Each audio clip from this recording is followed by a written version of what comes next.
আজকে তো 5ই আগস্ট উপলক্ষে আপনি এখানে অনুষ্ঠান করেছেন, কি অনুষ্ঠানটা করেছেন এবং আপনাদের প্ল্যানিং কি ভবিষ্যৎ বাংলাদেশে?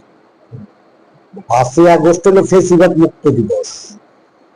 এই 5ই আগস্টে ছাত্র জনতার আন্দোলনের মুখে এবং রাজনৈতিকভাবে বিএনপির তারেক রহমানের যে নেপথ্যে যেসব ভূমিকা ছিল, এর ফলে কিন্তু এই ফেসিবাদী সরকারের পতন এবং দেশ থেকে পালানোর দিন, এটা এই দিন আনন্দের দিন। আবার এই দিনে জানেন যে আমাদের আশুলিয়াতে যে বর্বরোচিত ঘটনা ঘটছিল, এই বাইপেলের মোড়ে অনেকে শহীদ হয়েছিল এবং গাড়িতে আগুন লাগায় 6 জনের যে পুরায় মারছিল, ওইসব ওই ঘটনা তো পুরো পৃথিবী নাড়া দিছে।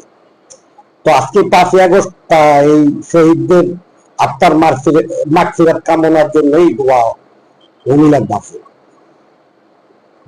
বর্তমান যে সিচুয়েশন এবং ভবিষ্যতে আপনাদের পরিকল্পনা অনুযায়ী এই বিষয়টা কি? আচ্ছা, বর্তমান যে বিষয়, সর্বপ্রথম তারেক রহমানের একটু 31 দফা বাস্তবায়ন করতে হলে এখন দরকার যত তাড়াতাড়ি সম্ভব নির্বাচন, এবং কোন রকম কোন দিকে যাতে এই বিষয়টা ডাইভার্ট না হয়।